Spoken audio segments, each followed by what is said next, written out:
Datang min lisani yafqahu qawli. Alhamdulillah, syukur kepada Allah SWT.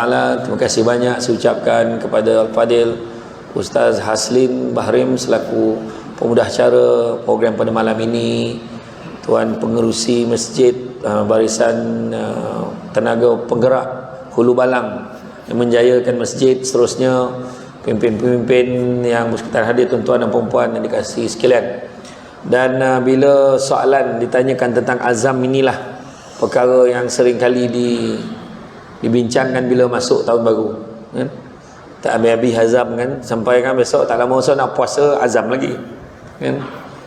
Lepas tu nak raya, azam lagi. Azamnya bila raya besok apa?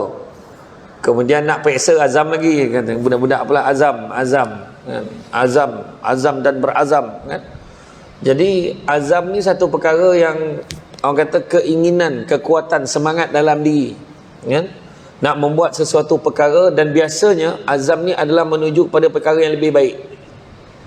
Dia tak ada orang aku berazam nak menyamun hari ni, tak ada, kan? Tak ada lah berazam untuk buat benda-benda tak elok, tak ada. Kebanyakannya azam ni akan membawa kepada satu perubahan yang lebih baik, dan akhirnya azam ni perubahan daripada biasanya daripada buruk pada baik, baik pada lebih baik, lebih baik kepada lebih baik. Jangan risau, tak ada siapa yang sempurna dalam dunia ni. Maka setiap orang pasti ada ruang dan peluang untuk memperbaiki diri. Tak ada siapa ni, kadang-kadang cuma manusia lah kadang-kadang tak boleh terima. Ada orang cakap, kau cuba kau bawa berubah sikit, orang cakap, kan? Dia kata, kenapa? Apa masalah dengan aku? Kata, kan? Sebab tu sebabnya Datuk Dr. Fadilah Kamsah sebut, manusia tu tak berubah bukan dia tak nak, tapi dia tak nampak sebab kenapa dia perlu berubah. Jadi itulah orang kata dalam Islam ni yang paling besar konsep itu adalah konsep muhasabah diri.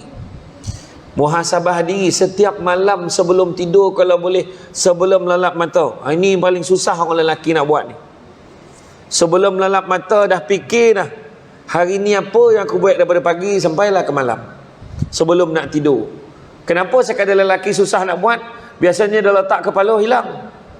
Itu sebab bukan kata dia tak nak fikir, memang tak sampai nak fikir. Dia nak fikir, dia terlelap kebanyakan lah, kan? Jadi kalau kita tengok dalam hal ini, muhasabah ni satu elemen yang sangat penting, sebab dia menganalisa. Tu sebab kalau kita tengok apa juga program-program besar, hujung tu mesti dia sebut postmortem. Dia kata postmortem ni apa? Sebab nak kaji balik apa benda-benda yang baik dan kurang baik yang berlaku di sepanjang perancangan yang dilaksanakan. Mesti ada kurang, mesti ada ruang untuk improvement, kan? Untuk penambahbaikan. Jadi itu sebabnya azam ini kena balik sikit tengok kepada muhasabah. Orang kata kita cermin diri, kita ukur balik, tengok mana yang senteng, mana yang labuh, mana yang terlebih, mana yang terkurang. Yang tu kita akan improve. Sebagai manusia sudah tentu kita tak lari pada buat salah, kan? Nabi kata sungguhnya setiap manusia itu berdosa, dan sebaik-baik manusia berdosa adalah manusia bertaubat kepada Allah. Jadi melainkan tak tahulah kalau ada jemaah kita malam ni yang confident, alhamdulillah Ustaz, setakat 2021 itu tak ada dosa lagi tu, kan? Jadi ni 2022 alhamdulillah lah, kira dah lebih sehari dah ni, tak ada dosa lagi tu. Dia cakap macam tu pun berdosa dah, sebab tak sadar diri, kan? Macam tu lah ayat dia. Jadi makna kata kita berazam. Berazam ni kena rujuk balik. Saya selalu bawa analogi yang cukup senang difahami. Kalau beli telefon, apakah aspek yang pertama kita akan usik pada telefon? Kalau tanya orang perempuan, jawapannya tak sama dengan lelaki. Orang perempuan jawapannya kamera, tak habis kamera. Saya cakap tak, kalaupun kamera itu bukan yang pertama. Yang pertama sekali kita akan usik adalah setting. Bahagian setting tu sebab kita nak tengok brightness-nya macam mana, kemudian nak tengok volume sekuat mana, mana yang buta mata tu, rabun tak nampak, tulisannya besar mana. Dan saya nak tanya semua, adakah setting ni kita usik setiap hari? Tak.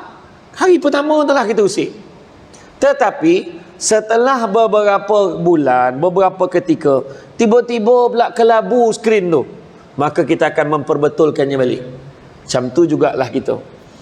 dalam mencapai tahun baru ni, tidak semestinya kita, aku dah letak azam tu maka aku tak akan tukar dah. No. Tak. Tapi sebaliknya kita akan sentiasa improve. Terutamanya kita nak menyedari kita sebagai orang Islam, perjalanan kita di atas dunia ni sifatnya sementara, maka kita akan berusaha sehabis baik untuk improve segala bekalan-bekalan yang nak dibawa kepada hari akhirat, yaumul akhir nanti. Itu sebabnya dalam surah Al-Hasyr ayat 18 beritahu, naklah kamu memerhatikan apa yang diusahakan untuk hari esok, untuk hari kiamat. Jadi itu yang paling penting.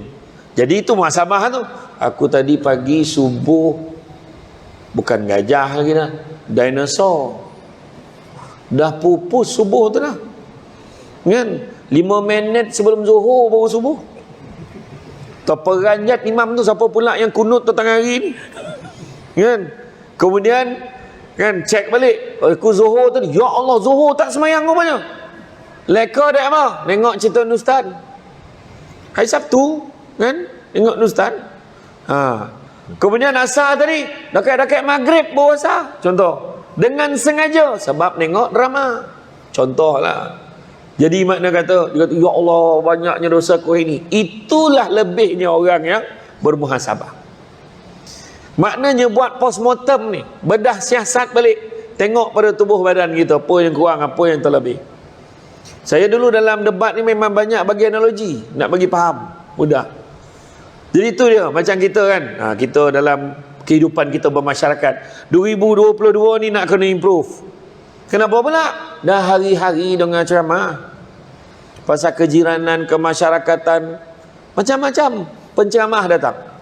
Ceramah maulud, tahunnya ustaznya, tahunnya pencerahnya panggil, kan? Macam-macam penceramah panggil. Time Isra' Mi'raj tahun lepas Ustaz Farid Rawi contohlah. Lepas tu yang ni lah ustaznya, ustaznya. Penceramah apa pelbagai, perangai yang sama. Apa pasal? Sebab kegagalan kita untuk muhasabah diri. Itu sebab cerita tentang azam ni. Jadi azam ni, apa yang kita nak buat ni, perlukan satu kekuatan dalam diri kita untuk melaksanakan. Itu sebabnya kata Sun Tzu, seorang panglima angkatan tentera Cina, dia kata, if you fail to plan, then you plan to fail, dia kata. Itu satu yang biasa kita dengar. Tapi ada lagi dia tambah, dia cakap apa? Perancangan tanpa pelaksanaan sia-sia. Pelaksanaan tanpa perancangan bahaya. Maknanya dua-dua kena ada. Kita berazam, saya berazam saya nak kurus, dia kata. Contoh, saya dengan Ustaz Aslin dah tak boleh diselamatkan lah. Kami memang macam ni lah kan. Semangat ya, kita orang makan memang berlumur makan. Malam tadi pukul berapa kita makan lagi? Makan. Apa nama ikan pun tak tahu dah. Makan lah. Tapi kan, berazam nak kurus, tapi tindakannya tak sama dengan azam tu pun tak jadi. Kan? Aku ingat aku nak jadi baik lah. Aku tak nak lagi dah buat benda-benda jahat. Tapi berkawan dengan kaki-kaki mabuk, berkawan dengan kaki-kaki main nombor, masih lagi dalam lingkungan tu. Jadi yang itu yang kita kena perhatikan. Maknanya apa yang kita cakap dan apa tindakan kita, biarlah sejajar dan selari. Itu yang paling penting. Sebenarnya hakikat dia kan, saya pun selalu beritahu kat diri saya, bukan senang kita jadi penceramah lagi boleh nak buat apa yang kita cakap. Itu sebab nak menasihatkan orang tu kadang, aku bukan tak nak nasihat dia, tapi kalau aku nasihatkan dia kan, aku ni bukan baik sangat. Salah konsep tu. Kita kena nasihatkan orang sebab itu akan ingatkan diri kita, aku nasihat orang ni, aku pun tak boleh buat benda tu. Macam tu kan? Itu pun yang penting. Jadi apa pun balik untuk muhasabah, tengok apa kekurangan, apa kelemahan. Daripada situlah asas mula dekat mana perubahan-perubahan kita nak buat. Dan aku ingat aku nak ubah lah ni, aku nak ubah itu. Kadang-kadang perubahan itu tak perlu pun, tapi perubahan mana yang kita nak buat. Dan perubahan yang paling baik sudah tentunya perubahan yang disertakan dengan niat lillahi ta'ala. Itu cukup mustahak. Kadang-kadang aku berazam nak tukar langsir baru. Itu bukan nazam nama. Itu kau tukar langsir. kan, pertukaran langsir tu. Tapi azam tu mungkin aku nak mencantikkan, nak bagi kemah, nak lebih bersih, sebab an-nazafatu minal iman, kata kebersihan tu sebagian beriman, baru ada markah sikit. Dia bukan hanya semata-mata keduniaan. Wa may yuhajir fi sabilillah yajid fil ard muraghaman katsira wa sa'ah. Surah An-Nisa ayat 100. Barang siapa yang buat perubahan, berhijrah fi sabilillah, di jalan Allah, maka dia akan mendapati bumi Allah ini tempat hijrah yang luas dan rezeki yang banyak. Tu dia. Jadi apa kita takut? Kan? Ada orang cakap, ini kalau aku tak kawan dengan dia, habis duit aku ni. Ada orang macam tu. Dia berkawan dengan orang, jadi maknanya sedangkan dia dengar ceramah hari-hari, dia baca kitab, dia tahu yang bahawa rezeki datang daripada Allah. Tapi bila dah tahu rezeki datang daripada Allah, dia tak yakin, malahan hatinya resah dan gelisah bila dia diuji dengan masalah keuangan. Ada satu hamba Allah tanya saya lebih kurang 3 minggu lepas, Ustaz kata, apa ni, rezeki tak pernah salah alamat, tapi kenapa tak pernah sampai ke alamat rumah saya? Kata. Wah, lain macam soalan ni, dia kata. Jadi saya kata itu bukan salah alamat. Saya kata bukannya tak sampai kat rumah kau, tu makna hati penerima tu yang buta. Saya kata sebab kita jangan sangka rezeki ni sama macam apa yang kita fikir. Tu sebab bila muhasabah kita sedar, iyalah rupa-rupanya aku hari tu tak dapat ni, rupanya Allah nak bagi yang ini. Macam tu bila muhasabah pun dia nampak, kan? Oh, aku tak dapat kerja dekat situ itu, aku marah, aku punya marah hari tu. Tapi rupanya Allah bagi aku kerjaya yang lebih baik. Misalnya. Hari tu habis dimaki, habis dimarah. Nampak tak? Tu sebagai contoh lah yang peristiwa banjir ni lah, kan. Kita tengok banjir yang berlaku di Selangor. Yelah, orang dah buat amaran banjir. Amaran banjir dekat negara-negara lain. Raban lain yang disangka bertolak, tompek lain pula yang menotek. Yang mana? Kan, itulah yang berlaku, kan? Mana siapa sangka? Kan Selangor jadi macam tu. Dan lepas tu rupa-rupanya Allah Ta'ala bila bagi ujian, kalau kita tengok dalam kitab Mukasyafatul Qulub ni, Allah nak dengar suara orang yang diuji ni. Cuba dengar suara dia. Kalau tak terdengar pun, Allah Maha mendengar apa yang ada dalam hati kita. Mana pergi jabatan bomba, mana pergi ni. Kenapa? Adakah bomba akan selesaikan semua masalah ni? Tak. Dia pun terperanjat. Kan? Tak pernah. Tapi bila kita tengok balik, betul Nabi ajar kita, tengok orang yang lagi susah daripada kita, tengok kat Pahang 2 tingkat rumah tenggelam. Kita macam ni lah tiap-tiap tahun. Hayat dia dekat Kelantan, naik sampai tinggal bumbung, nilai kisah okok atas bumbung. Tanya orang Kelantan, tanya. Dia yang overhaul kereta tiap-tiap tahun memang dah biasa buat. Wah, kita merungut macam dah habis segala. Kita paling azab dalam dunia ni. Bukan saya nak menafikan, saya faham memang susah. Tetapi sebenarnya kita kena menghalusi, memperbaiki. Yalah, betul lah, aku ni tahu. Tu sebab saya respect Abang Abius tu. Abang Abius kan tu, memang start dah. Rumah orang lain lumpur masuk rumah dia, rumah saya masuk dalam lumpur tu. Tak jumpa. Tak jumpa, masuk dalam tanah lah. Tapi dia kata apa? Tapi Ustaz, saya syukur kenapa? Sebab apa? Saya sedih bukan sebab sedih saya. Sebab saya tengok orang lain lebih susah dari saya. Itu ayat dia. Kan? Itu sebab saya kata maknanya dalam hal ni pentingnya bukan cerita tentang betul salah apa, tapi kita yang memperbetulkan diri kita. Saya pun bukannya pandai sangat, bukannya betul sangat. Tu kadang-kadang tanya, Ustaz, kalau macam ni macam mana Ustaz? Saya tanya Ustaz Selin, macam mana Ustaz? Yang ni okey tak kalau macam ni? Itu. Jadi apa pun, bukannya cara kita memperbetulkan diri kita ni, kesalahan kita tu saja, tetapi sikap kita terhadap diri kita yang melakukan kesalahan. Bukannya mempertahankan benda yang salah, tapi kita berusaha untuk memperbetulkan yang salah supaya kita menjadi lebih baik di sisi Allah Subhanahu Wa Taala. Wallahu a'lam.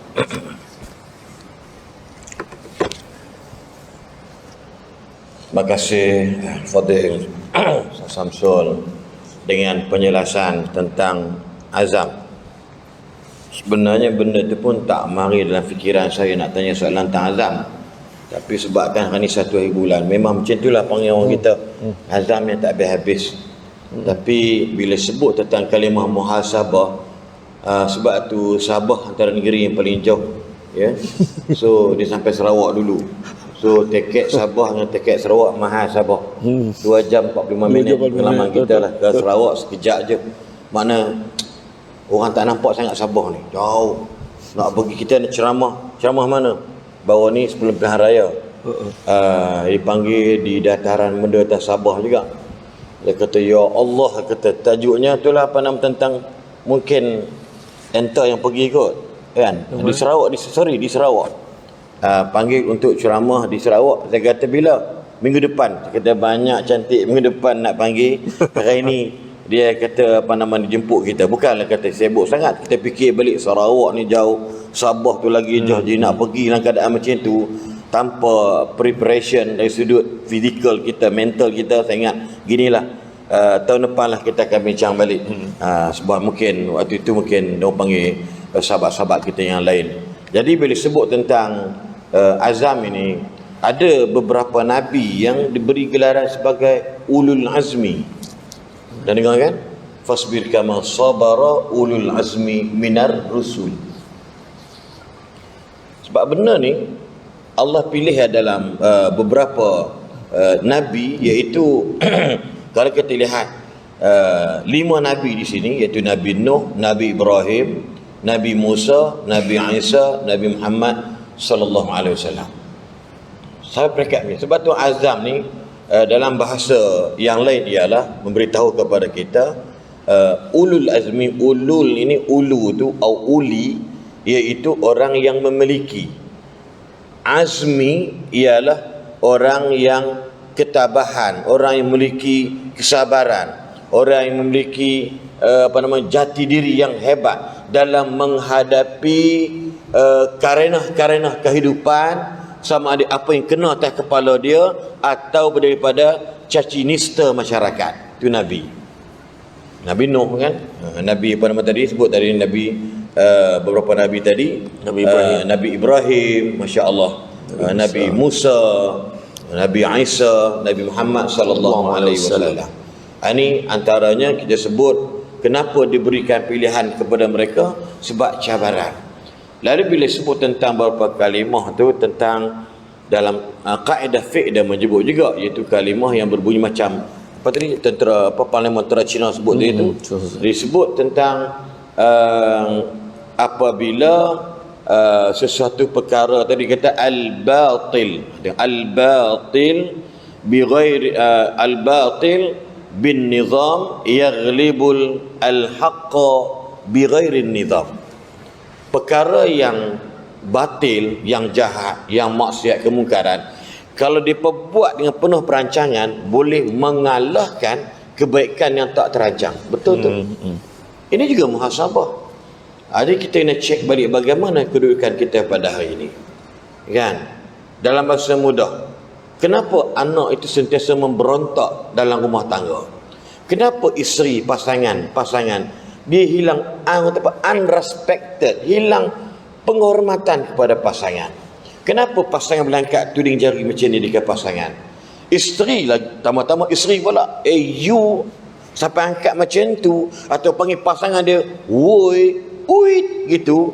Yang saya dengar sendiri depan kepala saya, telinga saya dengar dia panggil suaminya ui gitu aja, sampai orang semua tengok, bila tengok saya angkat kening gitu. Mana adakah patut seorang isteri memanggil suami macam itu? Dan seorang suami boleh maki isteri depan orang ramai. Takkan tak tengok dalam WhatsApp dalam video itu ni, bagaimana suami hempas barang depan kaunter pembayaran, yang menyebabkan orang pakat maki hamun suami dia.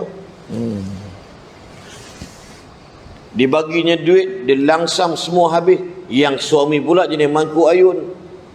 Bini pergi beli, dia tak ikut. Kalau saya isteri beli, saya kena ikut, kecuali waktu-waktu terdesak macam malam tadi janji nak beli, Tapi dia berjalan dengan isteri, dengan isteri Datuk Dr. Zarif. Tak apa, okey tu under control.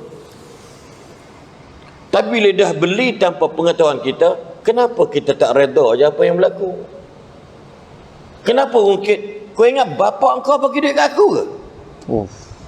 Kenapa kalimat itu jadi halal pada bibir seorang pemimpin, seorang suami?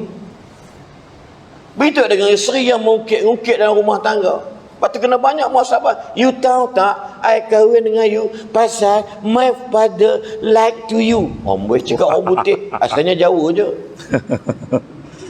Speaking. Yang suami kesian, fikir-fikir balik. Saya berpesan kepada adik-beradik saya, wallahi, isteri pangkat besar 10 kali ganda pada suami. Saya kata dekat adik, ingat, hang kena sabar banyak.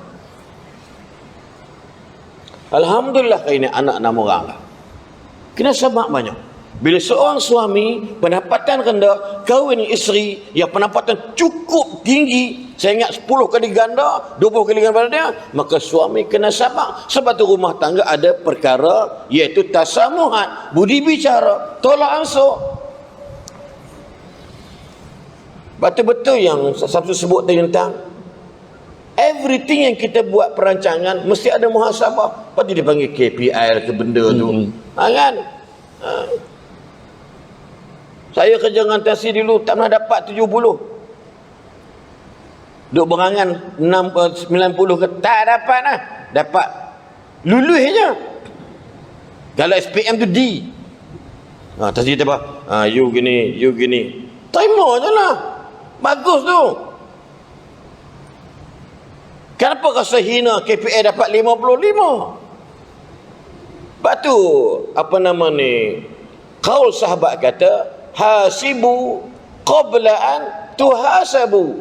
You kena kelkelit dulu, hitung diri dulu, you dulu, muhasabah diri dulu, sebelum orang lain tu hitung hang punya perangai.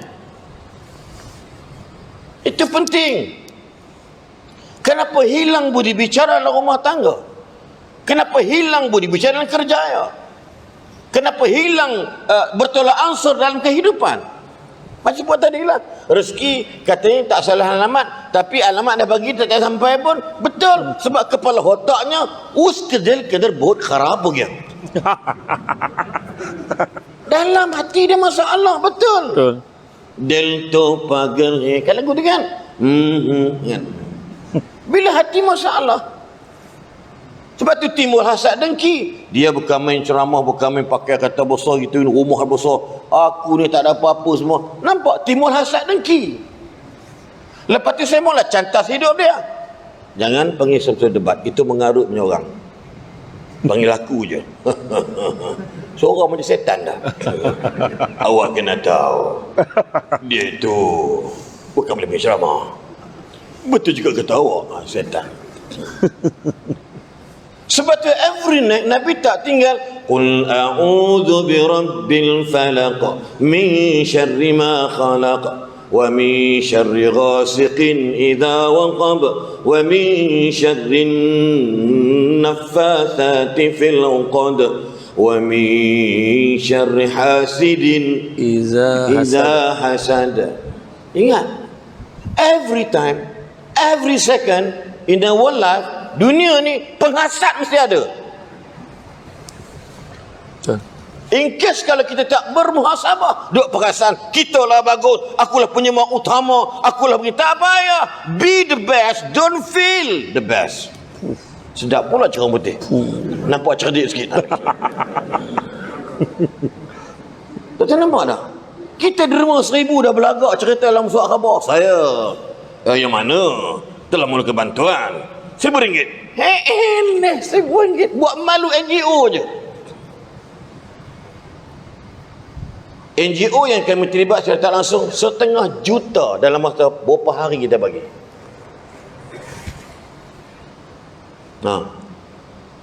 Tu ustaz tidur tu dah join dengan kami, alhamdulillah. Ustaz tidur, yang tak tidur-tidur tu bawa tentera-tenteranya 300 orang. Ustaz daripada Madat, Ustaz Yusuf Yaakob Yusra, itu antara multi-million kripto dan saham. di Malaysia ni, bawa ratus ribu, bawa bot, bawa sampan, beri enjin, bawa duit 200-300 ribu. Kenapa bagi? Dan tuan-tuan tak pernah tahu pun kepada dia orang. Ini contoh tuan-tuan. Sebab tu Timur Leste tadi ni, ya. Orang Kelantan banjir ni biasa.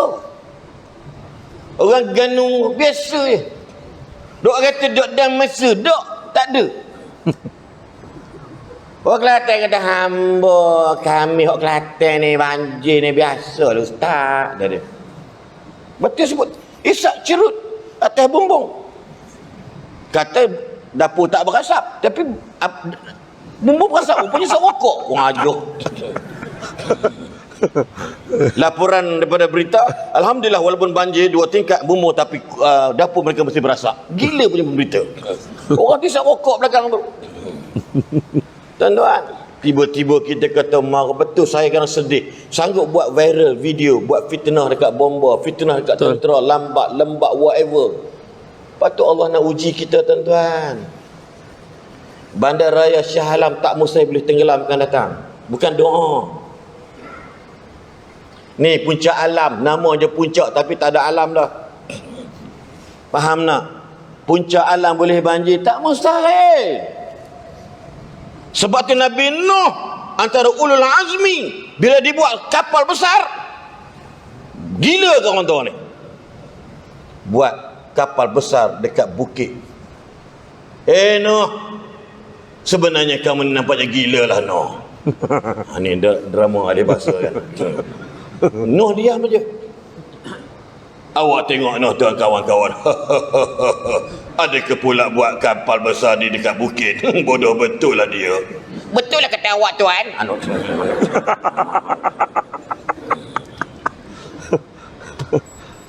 Gila punya gila. Fasbir kama sabara ulul azmi minar rusul. Sabar. Orang hina hang, orang kata sabar. Pemimpin yang ambil dia tak lawan, orang nak kata apa? Tuan-tuan, Allah uji batu yang Samsul sebut tadi. Apa dia? Kadangkala Tuhan sengaja menguji kita kerana merindui namanya di bibir kita. Allahu Akbar. Faham tak faham tu? Saya buat lagu tu.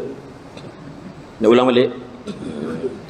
Kadangkala Tuhan sengaja menguji kita kerana Tuhan merindukan namanya di bibir hambanya. Allahu Akbar. Bila kena musibah, inna lillah, kami ini milik Allah. Saudara Abdul Razak bin Majid kehilangan 9 ahli keluarganya, 17 tahun sampai 10 bulan. Yang tinggal hanya seorang, umurnya tingkatan 2. Engkau baru hilang perabot, kau baru hilang kereta nak kena apa? Hold. Kawan tu hilang 9. Bini 37 years. Saya rasa ya Allah tolong jangan uji saya duduk nampak saya tak lepas. Tuan-tuan, apa perlu dengan musibah dicaci maki? Kata Imam Al-Junaid, musibah kalau kena atas kepala kita, dia mula maki hamun orang, mula maki hamun banjir dan sebagainya musibah, itu memang balak dekat dia. Tuan-tuan, saya ulang, kita kena banyak istiadat. Get ready from today. Nampak gaya dalam keadaan hari ini, banjir ini makin menjadi tak mustahil. Bukan kita minta doa, tidak. Bersedia. Tuan-tuan, once upon a time, dalam hari Muslim, Al-Bara tengok Nabi teriak dekat kubur sahabat yang dikebumikan. Nangis ni sampai diibaratkan air mata membasahi tanah. Teriak sungguh. Dia panggung kepala pataya. Ya ikhwani. Ada azan ke? Dah azan. Kita bersiketika beri laluan kepada azan Isyak dan kepada mereka yang mendengar di luar sana mungkin dia balik dia kata Isyak dibatalkan pada malam ini. Dia kata oleh Rumai. So insya-Allah jangan ke mana-mana, pastikan sebentar lagi bersama kami dalam Bicara Maghrib malam ini.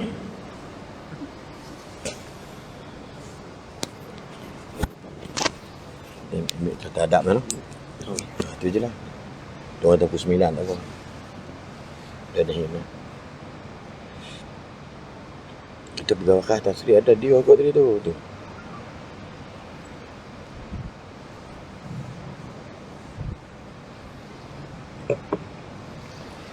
Itu je jaga hal peribadi Tan Sri, semua rasa dekat dia.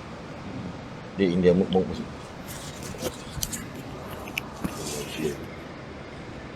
Allahu Akbar. Dekat luar ya. Semayang akan tak ingat dah. Alhamdulillah program penuh. Allahu Akbar.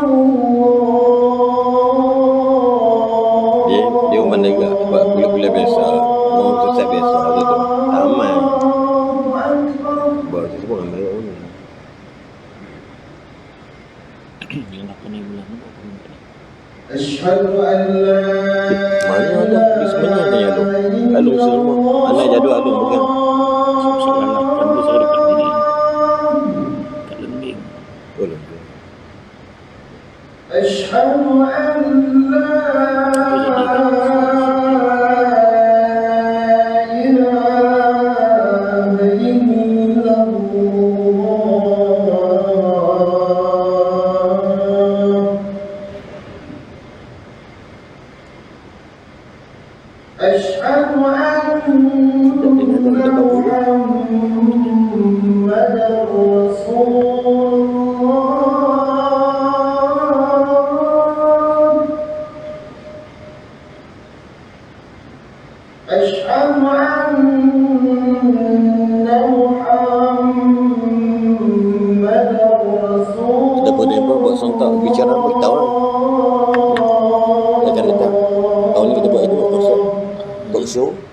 Bicara Maghrib forum perdana. Hayya 'alas salat.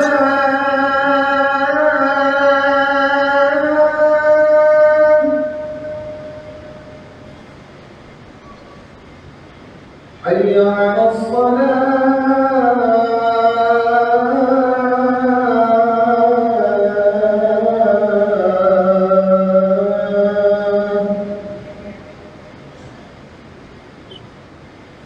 Hayya 'alal falah.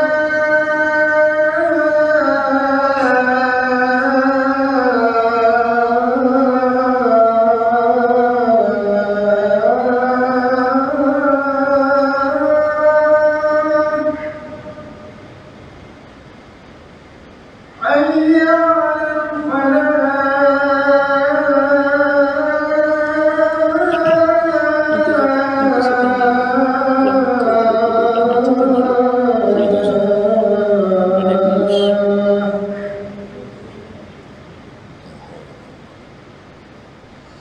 Allahu Akbar.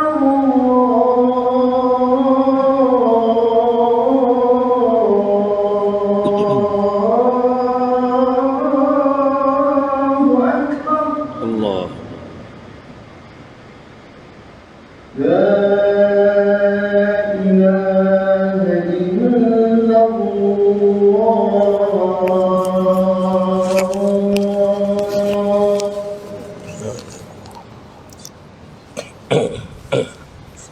La ilaha illallah.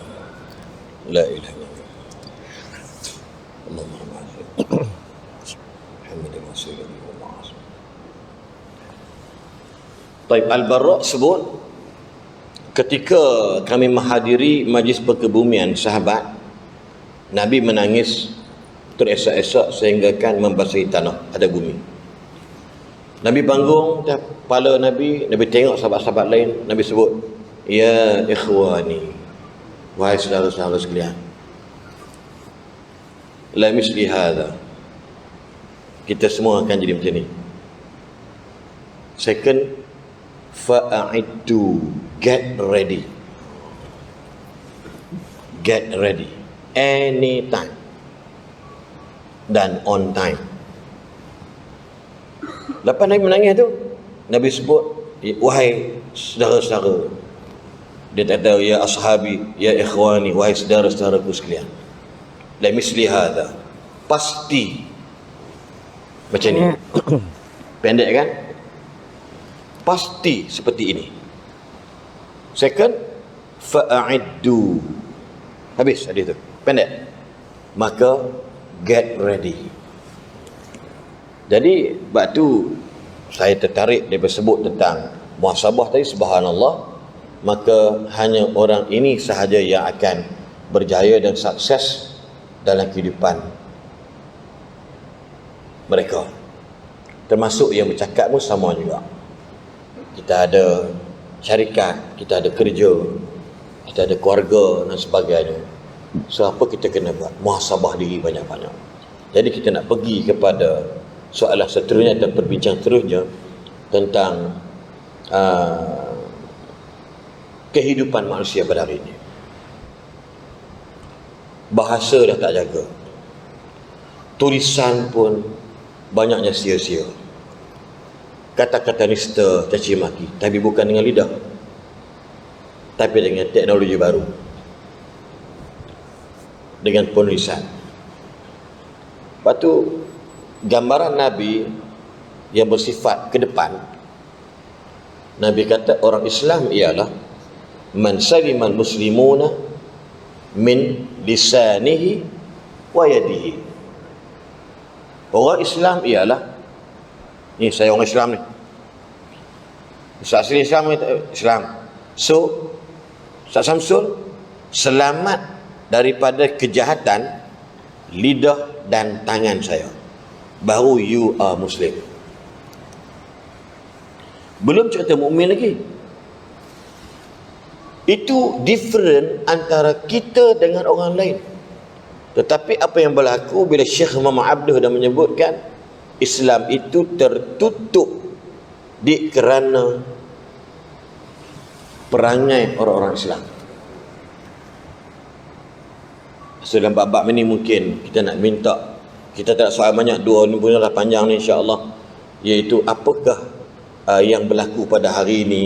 Kita nampak ada kelangsungannya jika tidak dibenteras dengan sekerah-kerahnya oleh pihak-pihak berkuasa atau pihak-pihak berwajib ataupun oleh kita sebagai ahli keluarga kita. Wallahu a'lam. Alhamdulillah.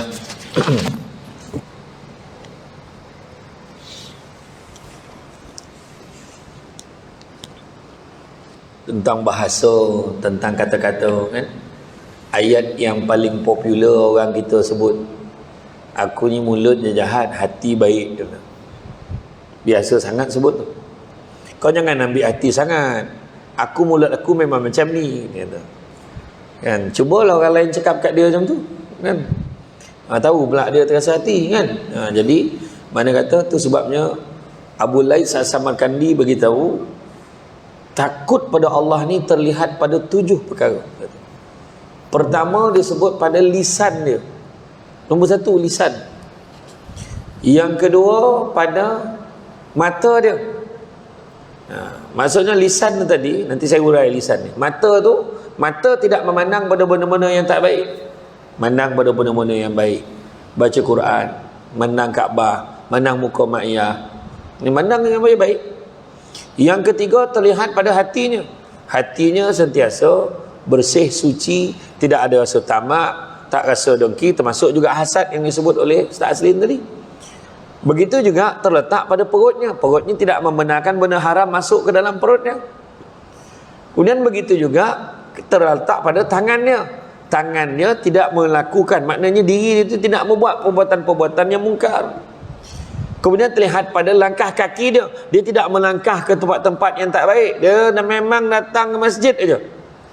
Kan? Kalau dia balik kampung ke, balik Melaka ke, balik Perak ke, balik Johor ke, mesti nak semayang tetap nak cari masjid. Dia tanya, masjid jauh tak? Kata. Kalau pergi rumah orang, masjid jauh tak pada sini? Tetap nak cari masjid. Kan? Dan begitu juga yang terakhirnya terletak kepada ketaatan kepada Allah dan Rasul. Lisan tu tadi ada dua, lisan berlidah dengan lisan berjari. Kadang-kadang di segi lidah ni pun kadang-kadang tak nampak sangat. Tengok ke masjid bangang ni muka macam tu. Tapi bila dia menaik bisa berbisa. Saya tak payahlah, cuba kita tengok kan. Contoh ambillah mana-mana pemimpin dalam Malaysia, dia keluarkan statement. Tengok komen bawah tu. Kalau tuan-tuan boleh jumpa kan, komen yang baik lebih banyak daripada komen tak baik. Hebatlah tu kalau boleh jumpa.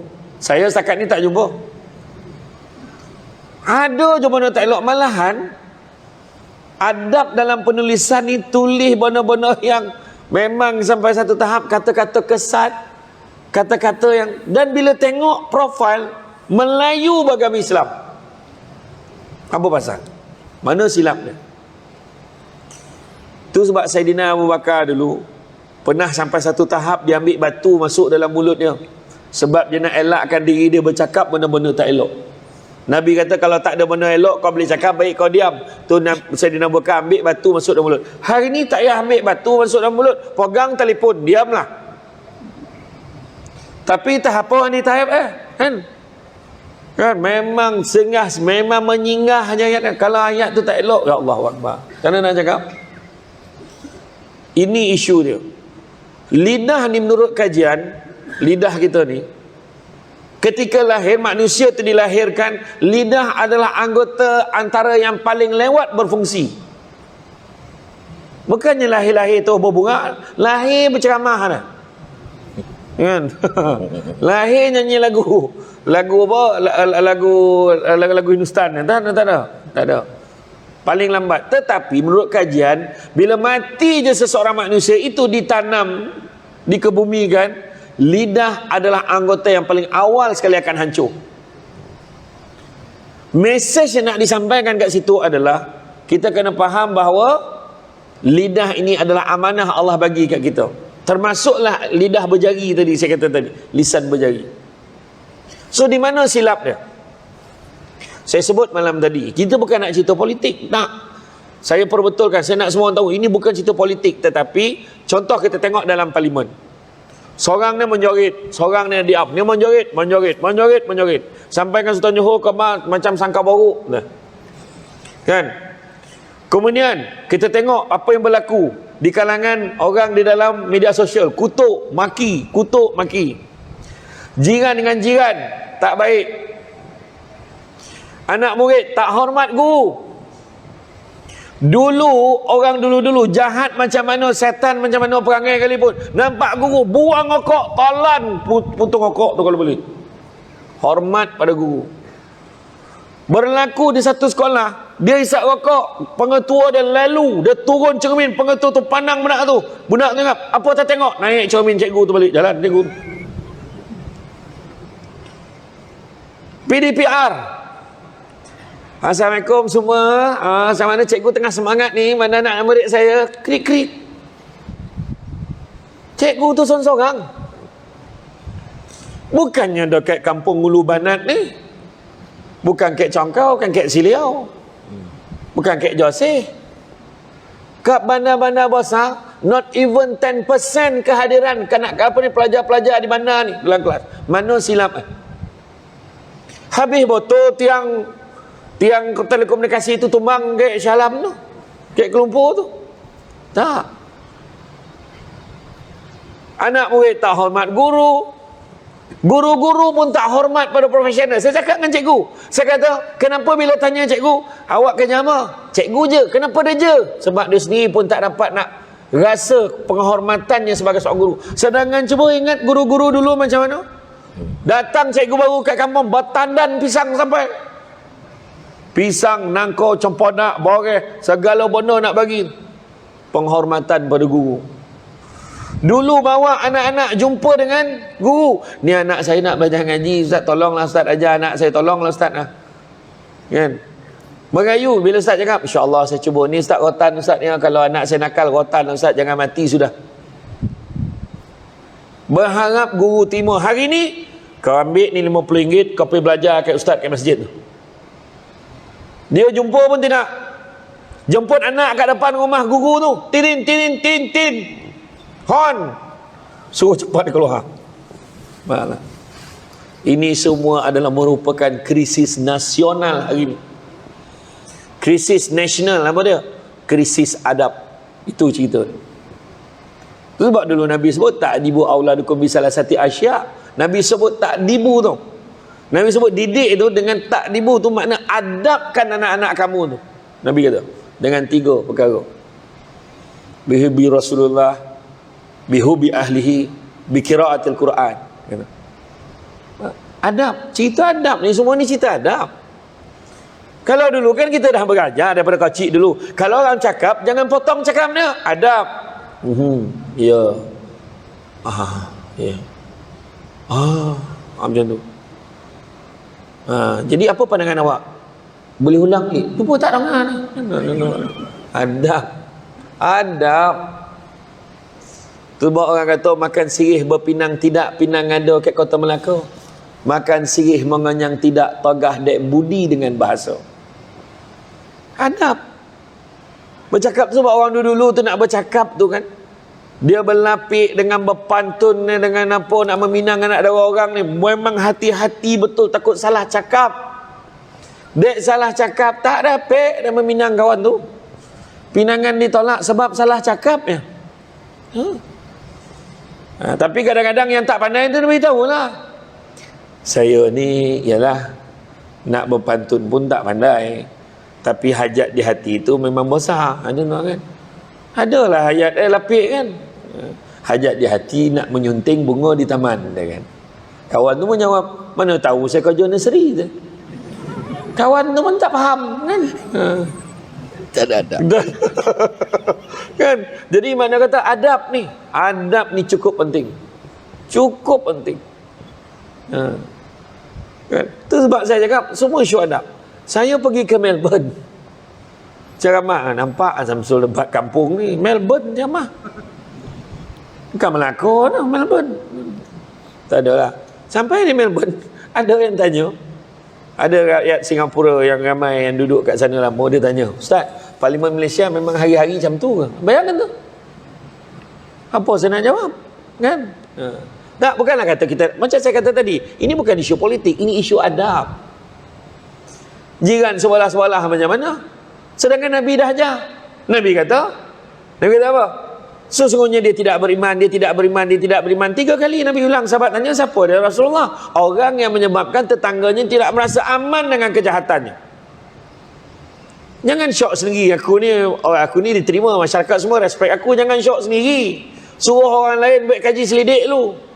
Jiran sebelah rumah kau macam mana? Okey lah. Tak okey tu lah kalau macam tu jawab dia. Kan? Macam mana? Macam mana nak kata dia baik dengan jiran? Kau nak pun tidak. Dah 3 tahun baru tahu jiran dia Samsul debat. Dia sibuk nak ceramah keluar pagi petang. Saya dekat rumah rumah lama saya dulu. Dia dia setengah siram pokok, saya tegur lah. Burak-burak dia tanya, "Bang, ada tak orang cakap dengan bang? Muka bang sebiji macam-macam dalam TV tu." Dia cakap dengan saya. Saya kata, siapa pula yang muka macam aku ni? Dia kata. Saya tanya dia, siapa? Saya kata, alah yang cakap Negeri Sembilan tu. Lah, rasa aku dah tu. Lepas tu, Samsul debat ke? Saya saja tanya, Samsul debat? Dia. Lepas saya kata, bang, saya lah Samsul debat. Kau ni kan nak bergurau agak-agak lah. Jadi tak ada saya betulkan. Saya biarkan lah. Kan? Saya biarkan. Lepas 2-3 hari kot saya balik rumah nak buka pintu pagar tu, berlari dia pegang tangan saya, salam, minta maaf abang, saya memang tak perasan abang Samsul debat, bini marah abang buta ke tu lah Samsul debat. Nah, maknanya nak bagi tahu kan dengan jiran. Saya dulu pernah jadi pengarah undang-undang. Saya banyak handle aduan-aduan kejiranan ni, polik-polik. Jiran membola ayam serama sehingga mengeluarkan bau dan menimbulkan kacau ganggu. Hantar staf, kau pergi tengok siasat mana ni. Bola ayam serama seko dalam rumah. Seko, bau apa? Dalam rumah pula tu. Yang komplain tu jarak rumah 7, salang 7 biji bau rumah. Apa teruk mana hidung kau? Rumah yang ke-7 kau boleh bau, apa pasal? Berlaku. Apa sebab? Jiran dengan jiran bergaduh. Tu sebab kita kena faham. Dan begitu juga Imam Al-Ghazali kata, salah satu adab berjiran adalah bertahan bersabar dengan karenah jiran. Adab juga. Imam Syafi'i waktu nak berguru dengan Imam Malik, dia datang. Dia kata, aku nak berguru dengan Imam Malik, maka utusan yang jaga kat depan pintu tu, kamu tunggu sekejap, aku beritahu ke Imam Malik. Contoh, adab dia datang, dia nak berguru tu.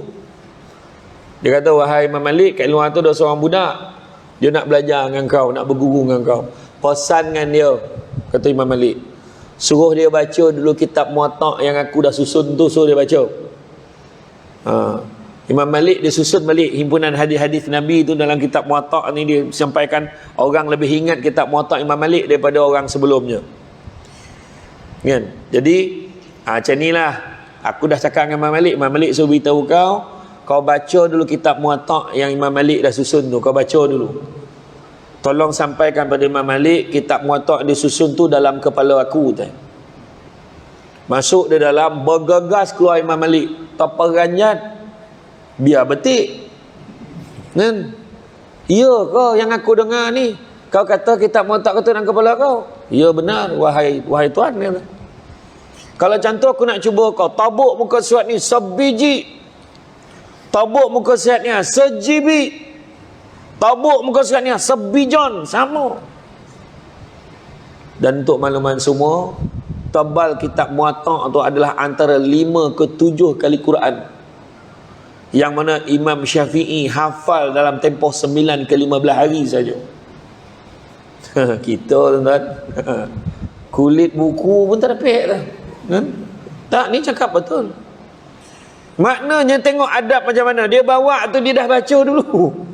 Adab. Tu kalau nak mencari pokok berbuah, pucuk elobek, dahan berdaun. Kalau nak jadi insan bertuah, duduknya beradab, tagak bersantun. Itu ayat. Datang saya tengah duduk dengan Ustaz Aslinya ni, lalu anak dara tu tunduk, tumpang lalu bang, tak terangkit kepiah. Tumpang lalu bang, tahu tanya, Ustaz anak siapa? Tahu tanya anak siapa? Kita tak tanya gaji dia berapa, tak tanya dia pangkat apa, tak tanya dia tu anak siapa. Yang lagu Pahang Lemak Manis tu lah, anak siapa, kan? Saya tak nak nyanyi, kamu tambahlah seorang penceramah menyanyi ni kan. Lepas tu, kalau ada seorang tu pula datang, kereta menjala. Memanglah mana ada kereta menogak kan, menjala. Datang, zap, dia turun dengan kereta besar, dia kata, weh, kau tahu tak rumah imam Masjid Puncak Alam di mana? Kalau tahu pun, kau pilih tanya orang lain. Tak tahulah, pilih tanya orang lain. Tak layak orang macam tu, adab tak ada. Bayangkan Abdul Rahman bin Qasim, anak murid paling senior pada Imam Malik. Dia kata, aku mengabdikan diri aku untuk belajar ilmu dengan Imam Malik selama 20 tahun, tetapi 18 tahun dihabiskan untuk belajar adab saja. Nak cerita apa? Tu mak orang tua dulu cukup pantang bab adab ni. Lalu depan orang tua tu menunduk. Sebelum kahwin jangan cerita lah, memang menunduk menyarap pun ada. Mengengsot depan tu dah colek gonggok dah, apa hal dia ni? Kan depan bakal mak mentua memanglah semua elok kan. Adab ni. Lalu depan tu tumpang lalu pak cik dah, lalu ya Allah baik anak kau ni pak cik lalu belakang, jangan lalu depan. Orang tu dulu duduk pantang, jangan lalu belakang, habis ilmu dia. Dah mana dia dapat ayat tu tahulah kan. Tapi minta izin lalu belakang kan. Dah kawan tu tak boleh keluar. Oh no, Assalamualaikum, salam ya cik. Mak ada cik, tutup TV. Cik duduk ya cik, saya panggil mak jap. Tutup TV. Mak, tu cik tu nak jumpa. Mak jangan lama sangat, cerita tengah sedap ni. Dulu mana ada Beyond boleh rekod-rekod, tak ada. Netflix kan. Tunggu belakang. Aduh, hai lama pula berbunga, nak ajak kahwin, kenduri kahwin, sudahlah, baliklah kan. Dah habis buka, dah habis cerita tu. Budak sekarang, Assalamualaikum, salam. Ya cik, mak ada cik, ikut belakang. Ramai. Budak sekarang ikut belakang kena. Nah lah rumah teres tengah pula tu. Kawan tu ikut belakang. Kotor-kotor dah rumah ini mana pula salah rumah. Kan? Nah, ini realiti. Itu sebab bila orang cakap kan, saya cakap satu perkara je. Kenapa budak-budak muda jadi macam tu? Tak hormat dengan orang tua. Orang dulu kalau nampak orang tua tu, tuan tolong pimpinkan tangannya. Nak melintas nampak ni, tak apa makcik, tak apa makcik. Semua tolong, tak ada. Sekarang ni ada satu kisah di Kuala Pilah. Seorang ni, bukan orang Kuala Pilah macam tu, tapi berlaku di Kuala Pilah. Di Kuala Pilah bagaimana seorang mak ni suruh anak dia hantar dia pergi hospital. Boleh tak hantar mak pergi hospital? Mak nak bayar berapa? Dia cakap dengan mak dia macam tu. Apa sebab? Kenapa ni semua jadi? Adab. Dan bila cerita adab, saya teringat kata-kata Pak Ngah saya di Bagan Serai tu. Pak Ngah saya ada satu ayat dia pernah sebut, siapa ajar anak korang ajar, tu ayat dia. Tu saya kata kalau budak-budak hari ni tak hormat guru, budak-budak tak hormat dengan orang tua, salah sama. Siapa ajar anak korang ajar? Cari, mungkin salah pengawal keselamatan, mungkin salah tukang kebun sekolah kan, salah imam kat kampung tu. Siapa? Salah siapa? Sudah tentulah salah mak ayah dia. Tu sebab dulu Saidina Umar pun kata nak didik anak tu 3 peringkat. 7 tahun pertama, 7 tahun kedua, selepas 14 tahun.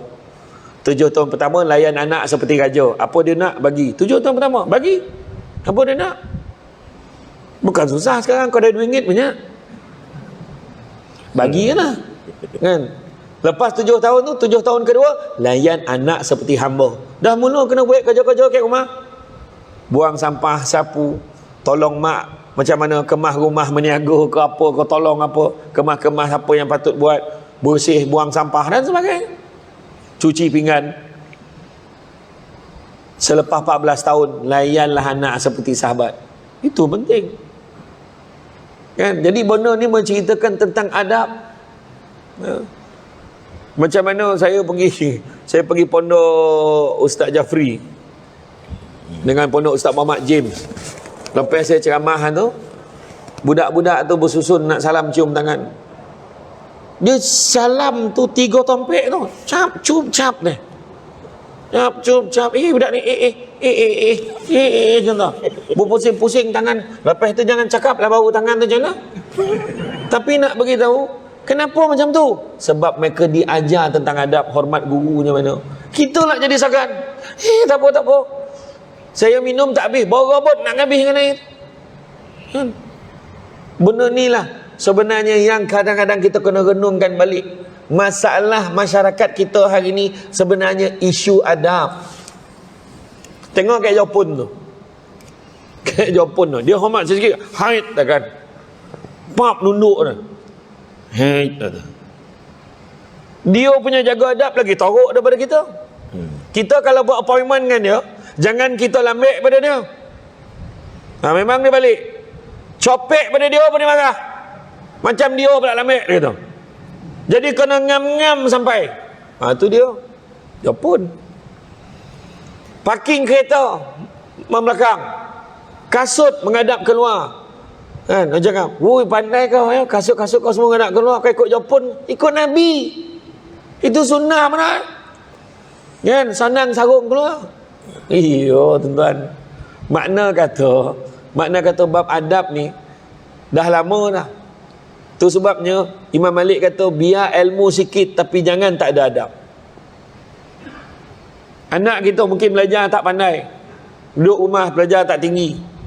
Tapi bila kita terlantar, kadang kita marah, kau ni apa nak jadi? Kau tengok abang kau doktor, seorang engineer, lawyer, kau apa? Menyusahkan aku je kat rumah. Senyap ya dia. Sebab apa dia senyap? Adab. Sekali kita terlantar, terbaring, mana lawyer, mana engineer tu, mana doktor tu, belum tahu tu lagi dah.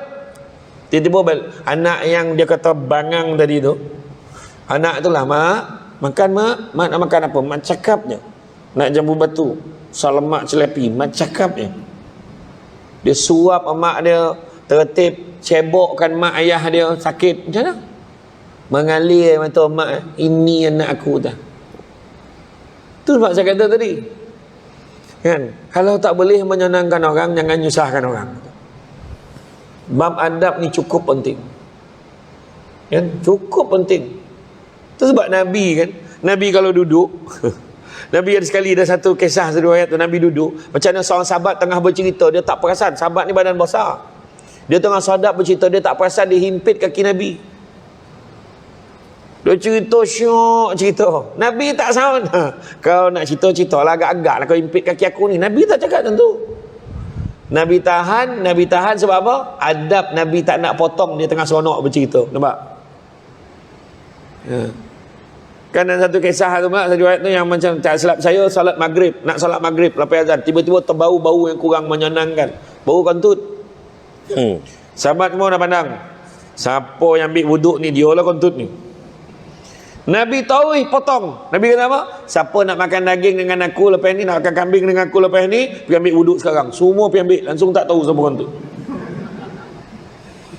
Yo tuan-tuan, makna Nabi ajar kita tentang adab ni cukup manis, cukup indah, cukup hikmah. Tu kata, cabut apa? Menanam tabu di dalam rumah, cabut ubi sampai ke akar.